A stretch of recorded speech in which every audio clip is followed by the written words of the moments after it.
Rebecca NYADAK lost her legs in a landmine explosion. She's a refugee from South Sudan and was sent to Addis Ababa for physical therapy treatment. Now, after 2 years, she's learning to walk again. When we came to Ethiopia, they welcomed us. We came because of the crisis. Now we're waiting to learn how to use these artificial limbs. This is the second time for me to come here. Ethiopia's physical therapy program is just getting started, and the demand is staggering. With an estimated 105 million people in the country, there are only 17 doctors of physical therapy. BIRUK GEBREGZIABIHER was one of the first.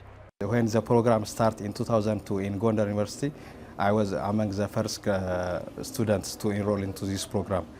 And after 10 years, when Ethiopia launched this doctoral program, I was also the first to enroll to this program. So for sure, I feel like a pioneer for this profession.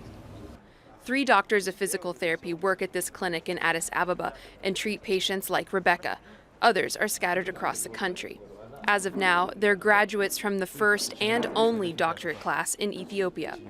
MOHAMMED HUSSEIN is another patient. He had a stroke and relies on his rehab to move again. I suffer from partial paralysis and was shocked when I found out there was physical therapy here. I thought it was a luxury, not this available. The services here are free, paid for by the government, but when we visited, there were few patients getting help at the clinic. One of the biggest challenges with physical therapy in Ethiopia is lack of awareness. Most people don't even know that facilities like this exist. But even if they did, there still aren't enough therapists to treat everyone.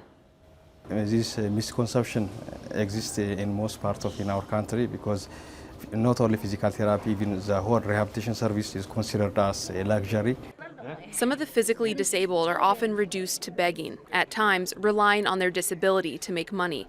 Even though Ethiopia's physical therapy program is relatively new, it's still more developed than in neighboring countries.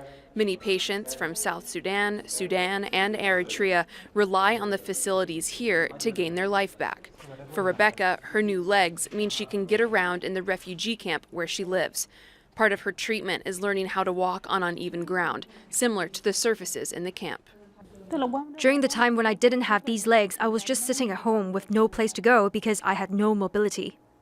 Progress on a national level is slow going, but for patients here, it comes one step at a time.